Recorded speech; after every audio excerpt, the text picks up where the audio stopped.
Hi, this is Sarit Switzer, and welcome to the It Is Taught podcast, a podcast devoted to the teachings of Rabbi Shneur Zalman of Liadi as recorded in his most famous work, the Tanya. My hope for this show is to make these teachings accessible and relatable to the average person, regardless of prior Jewish education or affiliation. The episodes follow the prescribed daily study portions and are meant to serve as practical lessons in how to live your life as your true self and develop an authentic and powerful relationship with your Creator. I have personally experienced the effects the study of this work has had on me, and I'm excited to share what I can of this knowledge with you. So please join me on this journey of learning, self-growth, and connection with your source.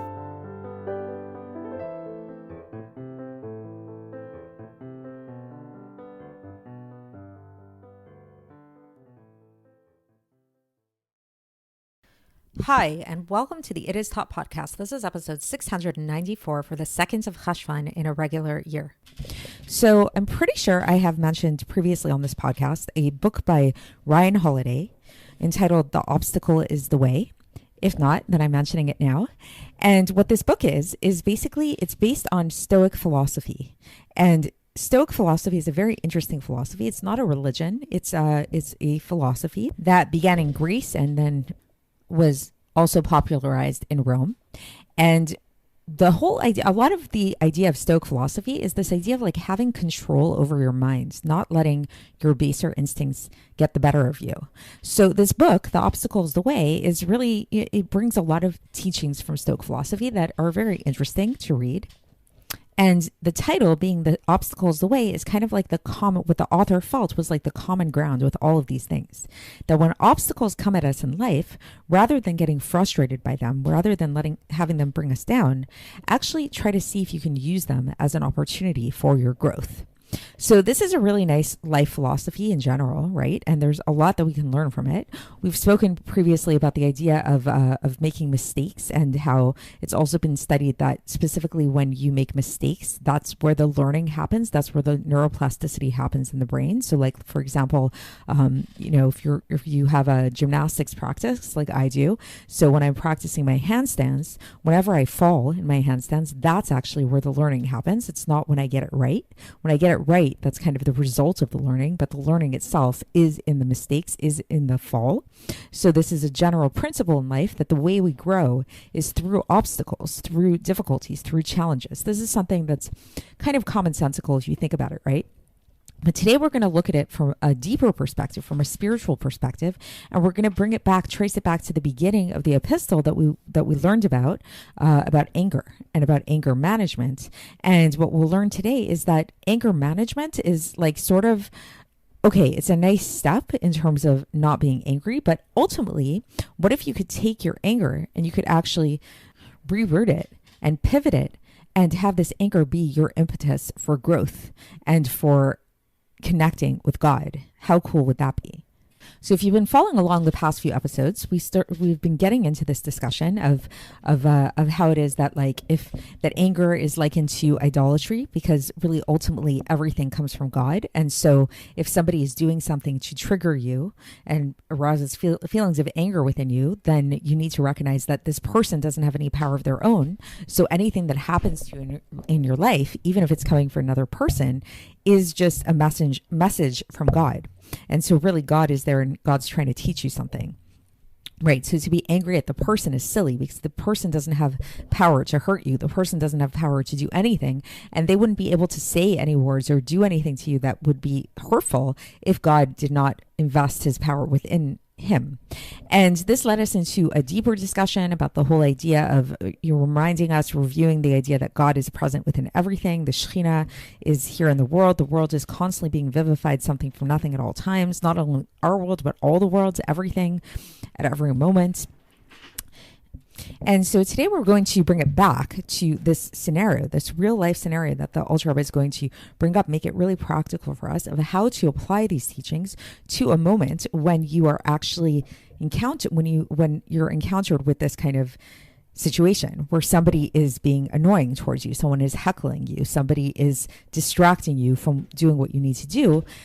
especially when it comes to your service of God. So let's say you are trying to pray and there's someone in shul that is talking and being really annoying, or let's say even outside there's like a car alarm, or people screaming outside, or whatever it is, or somebody is like tapping their finger, they have a nervous twitch or whatever, and it's really being annoying to you. And let's say there's nothing you can do about it. Like, it would be one thing if you can turn around politely and tell them to stop, and you know that they're going to listen to you. But what if you know that they're not going to listen to you, and this is the situation? What do? Do you get angry, or do you just like push down your anger and just like sit there kind of like frustrated? Or is there a way that we can turn this into something positive? And so this is what we're going to be learning about today, is how to refocus, how to reorient your mindset so that your perception of the situation changes from one of anger to actually one of opportunity, to one of growth. And in short, it will bring us back to that teaching of how seeing that everything in the world really is a message from God, and really comes from the power of God, and how ultimately the only freedom that we really have is our mindset, is whether we are going to serve God or not, whether we will choose to do the right thing or not. So that's the whole HaKodesh shamayim chutz mirat shamayim. Everything is in the hands of heaven except for fear of heaven. That's the one thing that we have control over, is our mindset. And just for broader context of this discussion, as I've mentioned a few times here already, the reason why the Alter Rebbe is bringing all of this up it's based on a teaching of the Baal Shem Tov. The Baal Shem Tov taught all of this, and it was brought down in the famous compilation of the Baal Shem Tov's teaching known as Tzivat Ruvash, the Testament of the Baal Shem Tov. But a lot of people, a lot of misnagdim, opposers to Chassidus, saw this teaching as heretical, because they felt like what we're saying here basically is that God is in evil. God forbid that there's like a negative and evil side to God. Like, how could we say that God is just as present in evil as he is in good? And so this entire epistle is the Alter Rebbe's response to that, and how to understand that teaching. So with that being said, let's get into the text and see how the Alter Rebbe explains all of this. So the Alter Rebbe begins, and he says that after all of these things, all of these words of truth that are revealed and manifest to all, so everything that we've been talking about so far, go back, listen to the previous episodes for context with that, just the idea of, ex nihilo creation, perpetually, something from nothing, God being here and nothing have any existence other than God. Now we're going to go back to that initial thing that we brought up, the idea of anger, which we said that being angry is likened to being like an idol worshiper. So this is so even with mundane matters. Like, even if let's say somebody just gets like a little frustrated here and there. So like, let's say you go to your car and you find that you have a ticket, and it's like, you don't know why you got a ticket. And then you realize, oh man, there was a sign that you didn't notice and whatever, and you got a ticket. It's like this annoying thing. So even these kind of things, we're not excused from being angry for. We should not be angry during those times, because we should recognize the fact that everything is in the hands of heaven except for fear of heaven. As we said in Hebrew, HaKodesh b'yadei shamayim chutz mirat shamayim. And the origin of that phrase is actually in the Gemara in Masechet Brachos, page 33b.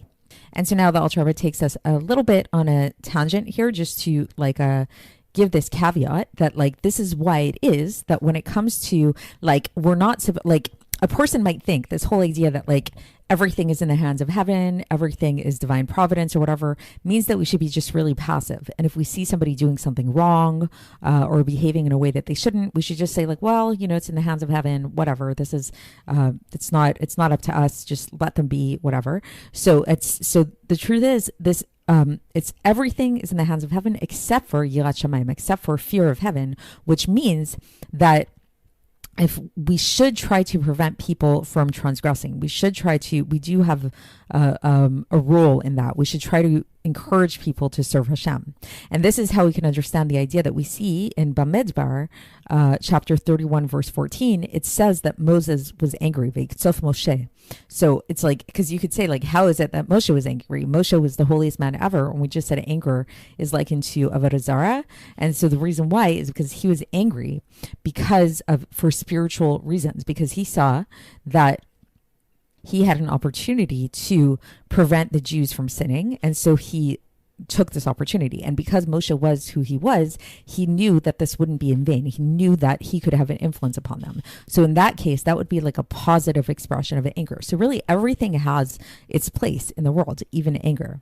However, this is only the case when you know that you can prevent a transgression from happening through your anger to your fellow. But if you cannot change the situation, like if you know that the person is not going to be able, is not going to listen to you, like for example, so this is the example the Alter Rebbe brings, is like, let's say if a non-Jew is speaking and mixing you up during your prayers. So in that case, first of all, you don't want to interrupt your prayers. Like let's say you're in a part of your prayer where you can't talk. Secondly, you know that this non-Jewish person isn't going to listen to you. They might laugh at you, or we're assuming this person's like not a very nice person, and not very respectful and everything. So then the question comes up, like, okay, so why did God do this to me? If I'm not there, if I can't prevent them, if I can't rebuke this person, I can't stop this from happening. Why is this annoying thing here? Doesn't God want me to pray? And so, yes, so God did put this person here for you. And the reason why is in order for you to prevail and to strengthen yourself even more in your prayer from the depths of your heart and with great kavanah. So it's to actually arouse you to become even more intense, to try even harder. So it's like, like it's kind of like in school. Like I remember I might have told you guys this story before, that I took once, I needed credits in my university. Like I needed, credits in school. And so I decided to take an easy class. I took Hebrew, beginner's Hebrew, because I speak Hebrew fluently. And I was like, oh, this will be easy. This will be a breeze. But when the teacher found this out, that I spoke Hebrew, she was on to me and she started giving me extra work. So she started having me read Israeli newspapers, write papers on them, and do all kinds of things that the other people in the class weren't doing, because she wanted to push me. So it's a similar thing. That's a good teacher. So God too is a good teacher. So God, when he's sending you these distractions during your prayer, not only is this it's not just in order to push you away and to, annoy you, but it's actually to push you to work harder. He wants you to get even stronger in your concentration in order so that you will not be able to hear the voice and the words of this non-Jew. However, the Alter Rebbe says, he acknowledges that in order to get to this level, it's a very high level. You need a lot and it's a very intense arousal that you need.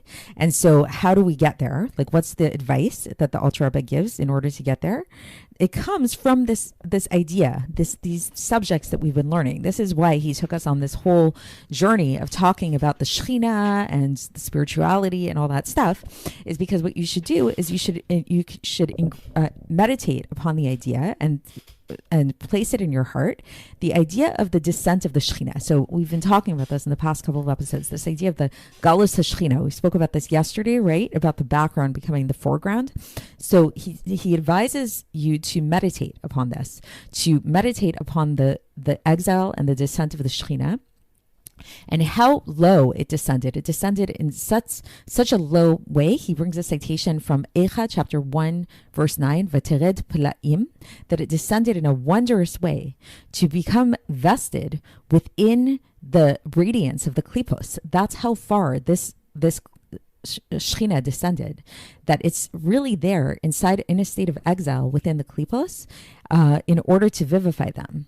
And now this spark that's vested within the klipos is in a place of exile, in a very particular way. It's in its own particular exile within the words of this non-Jew that's speaking these things that mix you up in your service of God, which is meaning that in your concentration. So meaning that the non-Jew that's messing you up during your prayer and distracting you, they have within them vested a spark of the Shekhinah that's exiled within them in a very particular way, particular to this non-Jew.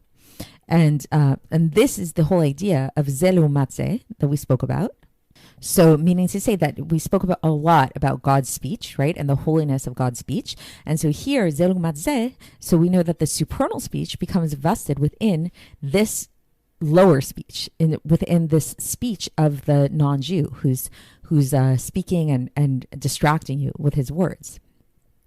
And this is the idea of That which we learned yesterday of Ashel Shalata Adam Ba'adam L'Ralo, that we're living in this place that man rules over man, but to his detriment. So meaning, yes, we're living in a state of exile right now. And yes, negativity overpowers good. So yes, at that moment when a person's praying, that non-Jew that's speaking is messing them up. The non-Jew is the one in control.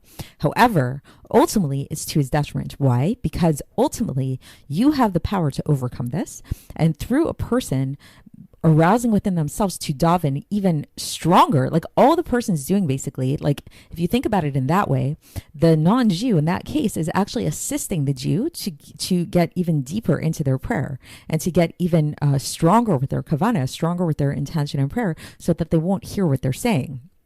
So it's kind of like that thing, that like what doesn't kill you makes you stronger kind of thing, that it's like different obstacles that happen to a person in life. And you often see this. You often see this very clearly. People who are very fully developed, very developed people, very deep people, it's often through hardships that people develop themselves so much. So that's basically what's going on. And that's the basic teaching of today, is this idea of how when we encounter different obstacles in life, and here he gives this like very specific example of a non-Jew distracting a person during prayer by speaking. So instead of getting angry at this person, you should see that God, that the Shekhinah is vested within this person in a way of galus, in a way of exile within this person.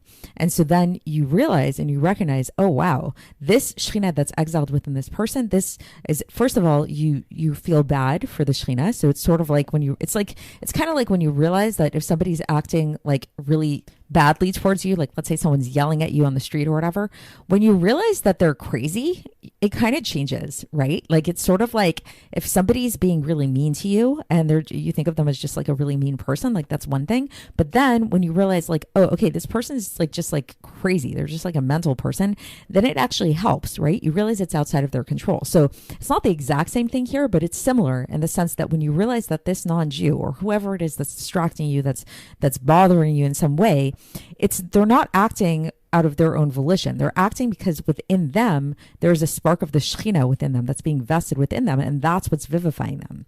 And that thing that's vivifying them, that's actually there to serve as an impetus for you to grow and for you to become more challenged in your own way. Now, the Alter Rebbe here concludes the section on a technical note where he goes back to the wording in the Tzivut Rubash, which was a wording that a lot of the opponents really had a problem with, where it says shabta, where it says that the Shekhinah dwells within these, or dwells, rests within this person, the non-Jew, let's say. So he said that the person that wrote this down, like the Baal Shem Tov didn't actually write Tzivut Rubash. The Baal Shem Tov spoke in Yiddish and not in Hebrew. And so the people who wrote that book, these were people that compiled the teachings of the Baal Shem Tov. And so the language isn't necessarily really precise. So when it says shelta, like dwelt or abided within the person, the real wording that it should have said is nitlapsha, which becomes vested, which is very different, and we'll see why. Because vested in a way of galus, especially, and this now we can understand why it says especially that this dwelling of the Shekhinah, or the vestment of the Shekhinah, is especially there in the case of a non-Jew. So it's so basically it's like, because at first glance, if we look at it, that the wording says like shelta, that the Shekhinah dwells within the non-Jew, and specifically within the non-Jew, that's where a lot of the opponents had a problem, is they're saying like, wait, what are you saying? Are you saying that God dwells, God is present, just as present in good as he is in bad, and that really like the bad, we shouldn't judge anybody, and that like Jews, non-Jews, were all the same and there's no difference or anything like that? So the Alter Rebbe is saying, no, it's not. The wording should not have been shelta. The wording should have been nitlapsha, which means to be vested, and vested implies the state of galus. And this is why we do say that it's specifically in the case of a non-Jew, because it's specifically in the case of the non-Jew that it's found in even a bigger form of exile. And so this is the technicality about that wording that the Alter Rebbe is basically saying. And the difference is that when we say shelta, if we were to say shelta, then it implies this idea of revelation, that Hashem is like, that the spark of the Shekhinah is revealed within this non-Jew. And the Alter Rebbe is saying, no, the spark of the Shekhinah is there, but it's not revealed. The spark of the Shekhinah is just vested within them, but it's actually in a very hidden way. And now the Alter Rebbe brings another technicality, is he says, why is it that, again, we see in the Tzivut Rush, it doesn't say spark of Shekhinah, but it actually says Shekhinah. It refers to the spark of the Shekhinah as the Shekhinah itself. And isn't that a problem? Like, can't we say that it's not the Shekhinah, it's a spark of the Shekhinah? So he says, no, we see that often. There are many times that we see even like a created angel is often called God, like we see in the Parshas Vayera, according to the Ramban, that we see that there's, and this is his commentary on Bereshit chapter 16, verse 13, where we see that Hagar, but called out the name of God. So, that Hagar, she was speaking to an angel, but actually it says that she spoke out to the name of God that was speaking to her. So angels sometimes are referred to as God, and there's other passages like this as well. So we see that often angels are referred to by the name of God, even though we know that they're not God. So he says it's not a problem here, that this is similar kind of thing, that when we talk about the spark of the Shekhinah, and it's referred to as the Shekhinah itself. It's the same idea. So that's it for today. And so just to summarize, so again, when things come up in your life and when there's obstacles in your path, whether from people or experiences or whatever it is, rather than getting frustrated and angry by these things, you should actually recognize that there's a spark of the Shekhinah within all of these things. And yes, we're in a state of exile, but we have the potential to overcome this exile and to overpower this klipa by recognizing the Shekhinah that's within there and taking it as an opportunity to grow and push you harder. So not to get frustrated, not to get downtrodden, but to actually see that this is to your benefit. This is actually a good thing that's happening for you to get you closer to God, get you closer to your purpose, and become a stronger person overall. So that's it for today, and we will continue along these lines tomorrow when we conclude this epistle, actually, and I'll speak to you then. Thanks for listening to the It Is Taught podcast, hosted by Sarit Switzer. This podcast is dedicated in loving memory of my maternal grandfather, Avraham Yitzchak ben Binyamin HaKohen of blessed memory. Music by Shoshana. If you enjoyed this episode and would like to support the show, please share it with others and subscribe on YouTube, Apple iTunes, Spotify, or wherever you listen to podcasts. And make sure to leave us a 5-star review. To find out more about the It Is Taught project, including more information on my soon-to-be published book, please visit our website, itistaught.com. To catch the latest from me, follow me on Facebook, Instagram, and Twitter. Looking forward to speaking with you tomorrow, and until then, have a great day.